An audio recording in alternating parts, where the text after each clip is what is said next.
ஹalleluya, good morning. பொழுது விடிஞ்சிருச்சு, எழுந்துட்டீங்களா? தேவனுடைய வார்த்தைகளை கேட்க ஆயத்தமா இருக்கிறீங்களா?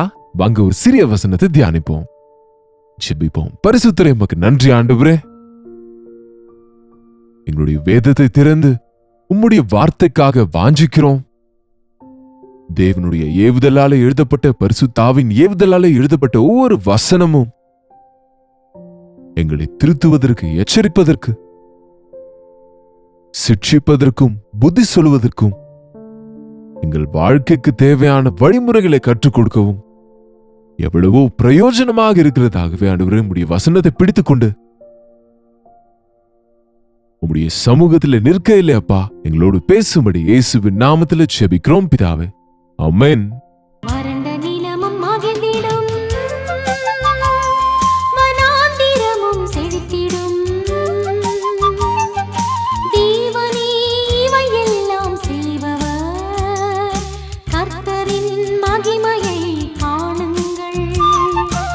ஹalleluya.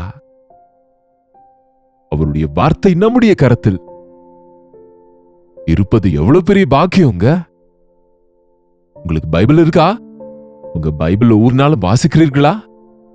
தேவனுடைய வசனம் இது பரிசுத்த ஆவியின் ஏவுதலாலே எழுதப்பட்ட வேதம். இது கிட்டத்தட்ட 40 எழுத்தாளர்கள் 1600 வருஷ இடைவெளியில் ஹீப்ரு, கிரீக், அரமிக் என்னும் 3 மொழிகளில் எழுதினார்கள்.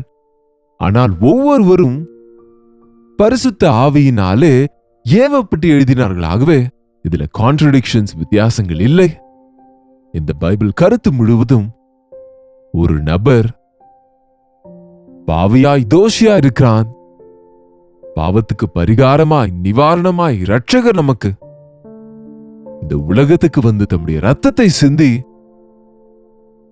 அழிவுக்கு போகிற மனிதனுக்கு பரலோக ராஜ்யத்தை கொடுக்கிறார் என்பது கருத்தாக இருக்கிறது. ஒவ்வொருவரும் பாவிகளே, ஒவ்வொருவரும் தவறு செய்தோமா இல்லையா என்பது முக்கியம் அல்ல.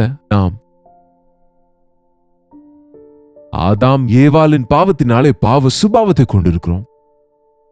ஆனால் ஆண்டவர் நம்முடைய பாவத்துக்கு நிவாரணம் செய்து மீண்டும் நம்மை முழுமையாக்க, அவருடைய ராஜ்ய வாரிசுகளாக்க இயேசு கிறிஸ்து செய்ய வேண்டிய எல்லாவற்றையும் செய்துவிட்டார். நீங்க அப்படி ஏற்காததினாலதான் உங்களுக்கு ஆசீர்வாதம் கிடைப்பதில்லை. உங்களில் எவ்வளவு பேர் ஆண்டவரை நம்பி இருக்கிறீர்கள்? இயேசு கிறிஸ்துவே உண்மையான தெய்வம் என்று நம்புகிறீர்கள்? இந்த ஆண்டவரை உங்கள் இரட்சகராக ஏற்றுக்கொண்டிருக்கிறீங்க? அப்படியானால் உங்கள் வாழ்க்கையில பெருக்கத்தை பார்க்க வேண்டும், நிறைவை பார்க்க வேண்டும், ஆசீர்வாதத்தை பார்க்க வேண்டும். நான் ஆண்டவரை ஏற்றுக்கொண்டேங்க, ஆனா என் வாழ்க்கை அப்படித்தான் இருக்கு. அதே கஷ்டங்கள், அதே துன்பங்கள், அதே விழுகிற நிலைமை, அதே உதவாத வாழ்க்கை என்று சொல்லுகிறீர்களா? நீங்கள் ஆண்டவர் செய்த பலியாகத்தை உணரவில்லை, ஆண்டவரை சார்ந்து கொள்ளவில்லை. தேவன் நம்மை ஆசீர்வதித்தார். அன்றைக்கு முதலாக தேவன் ஆதாம் ஏவாளை படைத்த பிறகு அவர்களிடத்துல என்ன சொன்னார்னு பாருங்க. எப்பயாவது வாசித்தீங்களா? ஆதியாகமம் 1 அதிகாரம் 26 வசனம். ஆதியாகமம் 1 அதிகாரம் 26 வசனத்துல, பின்பு தேவன் நமது சாயலாகவும் நமது ரூபத்தின்படியையும் மனுஷனை உண்டாக்குவோமாக, அவர்கள் சமுத்திரத்தின் மச்சங்களையும் அகத்து பறவைகளையும் மிருக ஜீவன்களையும் பூமி அனைத்தையும் பூமியின் மேல் ஊறும் சகல பிராணிகளையும் ஆளக்கடவர்கள் என்றார். ஆமாங்க, தேவன் தமது சாயலாக மனிதனை படைத்தார். அவனை தேவ சாயலாக சிருஷ்டித்தார். ஆணும் பெண்ணுமாக அவர்களை சிருஷ்டித்தார். நாம் தேவன் செய்த சிருஷ்டி. ஏன் செய்தார்? 28 வசனம், 1:28 வசனம். தேவன் அவர்களை ஆசீர்வதித்தார். எப்படி என்றால், நீங்கள் பலுகி பெருகி பரம்பி பூமியை நிரப்பி அதை கீழ்ப்படுத்திக் கொள்ளுங்கள். 5-fold blessing. நீங்கள் கனி கொடுத்து பலுகி பெருகி பூமியை நிரப்பி அதை கீழ்ப்படுத்திக் கொள்ளுங்கள். நீங்கள் பூமியை ஆண்டு கொள்ளுங்கள்.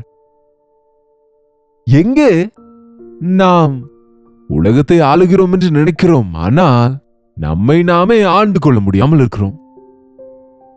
மற்றவர்களை ஆளுகிற விஷயத்துல, மற்றவர்கள் தவறை கண்டுபிடிக்கிற விஷயத்துல தேறினவர்களா இருக்கிறோம். ஆனால் தன்னுடைய தவறுகளை உணர்ந்து கொள்கிறவனை பார்க்கவே முடியவில்லை. தேவன் உங்களுக்கு தந்தவைகள் குறித்து உங்களை கணக்கு கேட்பார். யாருக்கோ கொடுத்தது நிமித்தம் உங்களை ஏன் கேட்க போகிறார்? அப்படிதானங்க? தேவன் எனக்கு கொடுத்தவைகளை நிமித்தம் நான் அவருக்கு கணக்கு கொடுக்க வேண்டும். இதையே இயேசு கிறிஸ்து ஒரு ஊமையாக சொன்னார் பாருங்க. மத்தேயு சுவிசேஷம் 25ஆம் அதிகாரத்தில் 14. புறதேசத்துக்கு பிரயாணமாய் போகிற ஒரு மனுஷன் தன் ஊழியக்காரரை அழைத்து, ஒருவனுக்கு 5, ஒருவனுக்கு 2, ஒருவனுக்கு 1 அவனவன் திறமைக்கு தக்கதாக அவனுக்கு கொடுத்து புறதேசத்துக்கு போனார். நீங்கள் பழுகி பெருகுங்கள், உங்களுக்கு 5 தாளந்து தந்தேன், 2 தந்தேன், உனக்கு 1 தந்தேன். ஒன்றும் பெறாதவன் ஒருவனும் இல்லை. ஏன் ஒருவனுக்கு 5, ஒருவனுக்கு 2, ஒருவனுக்கு 1 தான் தந்தார்? அவர்களுக்கே அநேகம் இருக்கு, எனக்கு 1 தான் இருக்குன்னு நம்மில் அநேகர் சொல்லுவோம். அவனவனுடைய திறமைக்கு தக்கதாக அவர்களுக்கு தந்தார் என்று எழுதியிருக்கிறது. ஒன்றிலே நாம் உண்மையா இல்லாவிட்டால் 2 எதற்கு? 2 நம்ம மெயின்டைன் பண்ணாவிட்டால் 3 எதற்கு? 3லே நாம பிரயாசப்படாவிட்டால் நாம 10 குறித்து எப்படி பிரயாசப்படுவோம்? கொஞ்சத்துல உண்மையா இருக்கிறேன்னு சொல்லுகிறவனுக்கு அநேகம் தருகிறார் ஆண்டவர். நம்ம எவ்வளவு உண்மையா இருக்கிறோம், எவ்வளவு பயனுள்ளவனா இருக்கிறோம் என்பதை அறிய வேண்டும். எவ்வளவு அதிகம் எவ்வளவு குறைவு தந்தார் என்பது முக்கியம் அல்ல, அது கொடுத்ததை கொண்டு நீங்க என்ன செய்கிறீங்க என்பது முக்கியங்க. சிறிய வீட்டை சுத்தமா வைக்காவிட்டால் பெரிய வீடு கொடுத்தால் நீங்க என்ன செய்வீங்க? உங்க கொஞ்ச வருமானத்தை சரியா நடத்த முடியாவிட்டால் அதிக வருமானத்தை உங்களால் நடத்த முடியுமா? மனுஷன் உட்கார்ந்து சாப்பிட்டால் மலைகளானாலும் கரைந்து போகுமாம். அதனாலதான் பெருக சொல்லி தேவன் சொல்லுகிறார். செலவு செய்வது சுலபங்க, ஆனால் சம்பாதிப்பது ரொம்ப கஷ்டம். இன்வெஸ்ட்மெண்ட் செய்வதன் மூலம் கண்ணீரோடு கையளவு விதைக்கிறவன் அவன் சந்தோஷமாக அறுவடை செய்வான். பிரயாசப்படாமல் பலன் எப்படி வரும்? உழைப்பே பலன். தேவன் கொடுத்த வளங்கள் இருக்கிறது, தேவன் தந்த பலம் இருக்கிறது, தேவன் தந்த வாய்ப்புகள் இருக்கிறது. அவைகளை நாம பயன்படுத்தினால் பழுகி பெருகுவோம். பாருங்க, நீங்க சிறுவர்களாக வாலிபர்களா இருக்கும் போது உங்க பெற்றோர் உங்க தேவைகளை பார்த்துக் கொள்கிறார்கள். மேக்சிமம் அவங்க முடிந்த அளவுக்கு செய்கிறாங்க. உங்க வேலை என்ன? உங்கள் மீது இன்வெஸ்ட் செய்கிற தாய் தகப்பன் அவர்களை நீங்க சந்தோஷப்படுத்த, அது மாத்திரமல்ல உங்கள் வாழ்க்கையில நீங்கள் விருத்தி அடைய நீங்கள் கஷ்டப்பட்டு படிக்க வேண்டிய போது படிக்க வேண்டும். நீங்க கற்றுக்கொள்ள வேண்டியது கற்றுக்கொள்ள வேண்டும். நீங்கள் ஆயத்தப்பட வேண்டிய விஷயத்திலே வாலிபர்களாக வாலிப வயதில் ஆயத்தமாக வேண்டும். ஒருவனுக்கு 5, ஒருவனுக்கு 2, ஒருவனுக்கு 1 தான் தந்தார். கணக்கு பார்க்க ஒரு நாள் திரும்பி வந்தார். என்ன செய்தாய் உனக்கு தந்த 5 தாளந்தில? அந்த 5 தாளந்தை பெற்றவன் சொன்னான், இதோ நான் இன்னொரு 5 சம்பாதித்தேன் என்று கொடுத்தபோது, உண்மை முத்தமும் உள்ள ஊழியக்காரனே, 2 கொடுத்தவனை கேட்டால், இதோ நான் இன்னும் 2 சம்பாதித்தேன் என்ற போது அவனை கூட முதல் ஊழியனை எப்படி புகழ்ந்தார், அதே போல் உண்மை முத்தமும் உள்ள ஊழியனை என்று அழைத்தார்.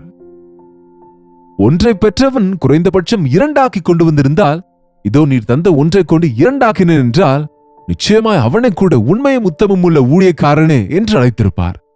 ஆனால் அவன் என்ன சொன்னான்? நீர் தந்த அந்த 1 தாளந்தை நான் ஒரு துணியில கட்டி வைத்து புதைத்து வைத்தேன். எனக்கு தெரியும் நீர் கடினம் உள்ளவர் என்று, நீர் வந்து கேட்பீர் என்று, முடிது நீரே எடுத்துக்கொள்ளும் என்று சொல்லுகிறான். அவனிடத்தில் எஜமான் என்ன சொன்னார் தெரியுமா? பொல்லாதவனும் சோமலுமான ஊழியனே, நீ முதலில் உனக்கு தந்ததை நீ பயன்படுத்தாமல் அதை ஒளித்து வைத்துக் கொண்டாய். சோம்பேறி நீ. You don't want to take risk, you don't want work. வேலை செய்ய இஷ்டம் இல்லை, சவால்களை சந்திக்க இஷ்டமில்லை, தியாகம் செய்ய இஷ்டமில்லை, விசுவாசமில்லை. நீ சோம்பேறி, நீ பொல்லாதவன். ஏனென்றால் ஒரு கெட்டவனுக்கு எல்லாரும் கெட்டவர்களைப் போல தெரிவார்கள். மஞ்சள் காமால வந்தவனுக்கு எல்லாரும் மஞ்சளாக தெரிவார்களாம். இன்றைக்கு அநேகர் மற்றவர்களை குறித்து ரொம்ப விமர்சிப்பார்கள். நீ கடினம் உள்ளவன், நீ கெட்டவன். வினோதம் என்னவென்றால், அதே எண்ணத்திலே அதே நிலையில் இருக்கிறவர்கள் கூட மற்றவர்கள் தவறை கண்டுபிடிக்க முயற்சிப்பார்கள். அப்படி செய்வதை பார்க்கும்போது ரொம்ப வேதனையாக இருக்குங்க.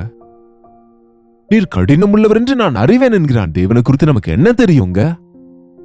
நமக்கு மற்றவர்களை குறித்து என்ன தெரியும்? தேவன் வரைக்கும் ஏன் போக வேண்டும்? உங்க பக்கத்துல இருக்கிறவங்களை குறித்து உங்களுக்கு என்ன தெரியும்? உங்க கண்களை பார்ப்பதை தவிர உங்களுக்கு அவங்க வாழ்க்கை முழுவதும் தெரியுமா? இந்த சோசியல் மீடியாவில் எங்களை போன்றவங்களை பார்க்கறவங்க எங்களுக்கு தெரியும் என்பார்கள். என்ன தெரியும் உங்களுக்கு? நீங்க பார்க்கிறதே உங்களுக்கு தெரியும். ஆனால் எங்கள் வாழ்க்கை என்ன தெரியும்? எங்க ஆழ்மனது எப்படி தெரியும்? எங்கள் பிரைவேட் லைஃப் எப்படி தெரியும்? எங்கள் ஆழ்மனதில் ரகசியங்கள் யாருக்கு தெரியும்? அதெல்லாம் அறிந்தவர் தேவனே. அந்த தேவனுக்கு கணக்கு கொடுக்க வேண்டியவர்கள நாங்கள் வாழ வேண்டும் என்று விரும்புகிறோம். உங்களை மகிழ்விக்க இல்ல இல்லையா?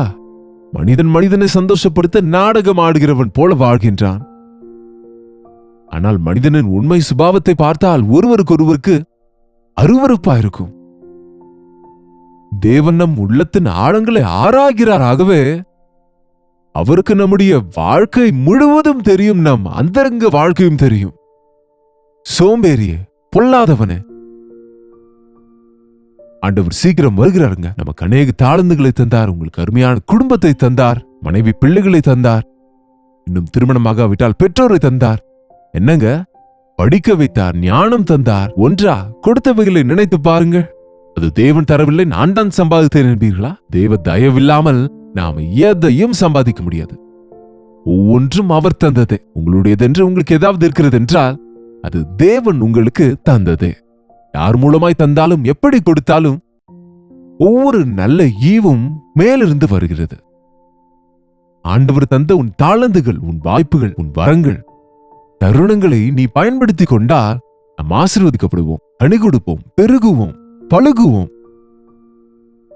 என்ன தந்தார் என்பீங்களா? உங்களுக்கு அவர் வாழ்க்கையை தந்தார். உங்களுக்கு நேரத்தை தந்தார். எவ்வளவோ கொஞ்சம் உங்க கையில பணம் தந்தார்.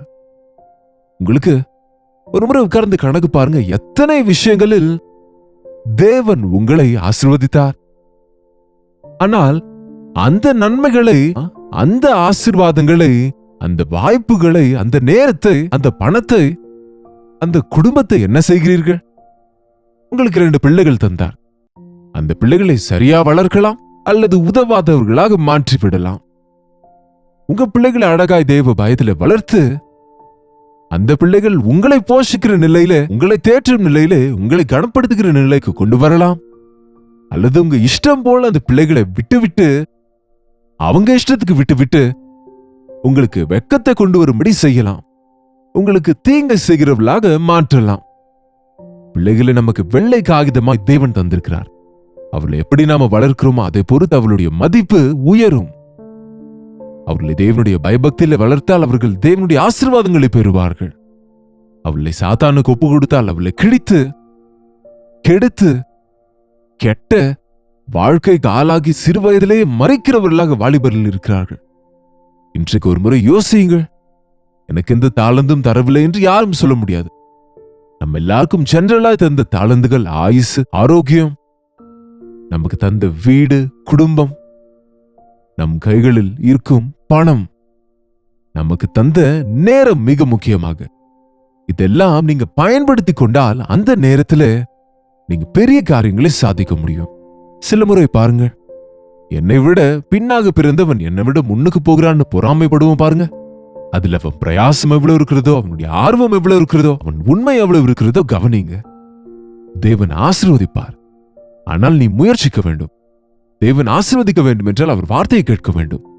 தேவன் ஆசீர்வதிக்க வேண்டும் என்றால் தேவன் தந்தவைகளை குறித்து அவரை நீங்க துதித்து அவைகளை மல்டிப்ளை செய்யும்படி நீங்க கஷ்டப்பட்டு விதைக்கிற விவசாயி அறுவடை அறுப்பான். வெயிலிலும் மழையிலும் கூட விதைகளை விதைத்து பயிர்களை விளைவித்து காத்துக்கொண்டு உட்கார்ந்திருப்பானா விவசாயி. அதுபோல நாம இன்றைக்கு செய்தவைகளுக்கு தேவன் வானத்தை திறந்து மழையை வருஷத்து வெயிலை வர செய்து எப்படி பயிரை விதை விதைத்தால் மாத்திரம் விளைச்சல் வந்துருமா? தேவனுடைய கிருபை இல்லாவிட்டால் விளைய வைக்கிறவர் தேவனே. உங்களுக்கு இருக்கிற தாளந்து தேவனுக்காக பயன்படுத்துங்கள். நீங்க எல்லா விதத்திலும் ஆசீர்வதிக்கப்படுவீங்க. முக்கியமாய் அலட்சியமாய் சோம்பேறித்தனமாய் இருக்க வேண்டாம். நாள் முழுவதும் வீணாக்க வேண்டாம். வாழ்க்கை முழுவதும் வீணாக்க வேண்டாம். ஒவ்வொரு நாளும் ஆண்டவரே உம்முடைய சித்தத்திலே நான் வாழ்வதற்கு என்னை நடத்தும், எனக்கு கற்றுத்தாரும், என்னை ஆசீர்வதியும் என்று கேட்டு நீங்கள் எந்த வேலையை தொடங்கினாலும் அப்பொழுது நீங்கள் செய்வது எல்லாம் அது வாய்க்கும். ஜெபிப்போமா? பரிசுத்தரே, உமக்கு நன்றி ஆண்டவரே. எங்களை நேசித்து எங்களுக்காக நீர் செய்ய வேண்டிய எல்லாவற்றையும் செய்தீர் ஐயா. சித்தத்தை அறிவதற்கு, இந்த பெரிய ரட்சிப்பை பெற்று உம்முடைய சாட்சிகளாய் வாழ்வதற்கு எங்களுக்கு தந்த ஒவ்வொரு வாய்ப்பையும் பயன்படுத்திக் கொண்டு நாங்கள் ஆசீர்வதிக்கப்பட, மற்றவர்களுக்கு பிரயோஜனம் உள்ளவர்களாய் இருக்கும்படி எங்கள் கையின் வேலைகளை, எங்கள் முயற்சிகளை ஆசீர்வதியும் அப்பா. குடும்பம் குடும்பமாக ஆசீர்வதிக்கப்பட்டு பழுகி பெருகுவதற்கு இந்த சோசியல் மீடியா மூலம் அநேக நாட்களாக வசனத்தை கேட்கின்ற ஒவ்வொரு குடும்பத்தையும் பெருக செய்யும்படியாக இயேசுவின் நாமத்திலே ஜெபிக்கிறோம் பிதாவே, ஆமென். நம்முடைய பிதாவாகிய தேவனுடைய அன்பும் குமாரனாக இயேசு கிறிஸ்துவின் கிருபையும் பரிசுத்த ஆவியானவருடைய அந்யோன்யமும் ஐக்கியமும் கூடி வந்திருக்கிற நம் அனைவருக்கும் இப்பொழுதும் சதா காலமும் துணையாயிருப்பதாக, ஆமென். தேவனுக்கு ஸ்தோத்திரம். உங்களுடைய ஜெப விண்ணப்பங்களையும் பாரங்களையும் எங்களுக்கு தெரியப்படுத்த 8939801234 என்கிற எண்ணிற்கு ஒரு டெக்ஸ்ட் அல்லது வாய்ஸ் மெசேஜ் மூலமாக வாட்ஸ்அப் பண்ணுங்க. ஒவ்வொரு நாளும் உங்க மெசேஜஸ் பார்க்கிறோம், உங்களுக்காக ஜெபிக்கிறோம். நீங்களும் தொடர்ந்து ஜெபிங்க, நிச்சயம் தேவன் பதில் கொடுப்பார். கர்த்தருக்கு சித்தமானால் நாளை இதே நேரத்தில் அனுதின தியான நிகழ்ச்சியில கர்த்தருடைய வார்த்தையோடு உங்களை மீண்டும் சந்திக்கிறேன். அதுவரை கர்த்தருடைய கிருபை உங்களுக்கு துணையாக இருப்பதாக.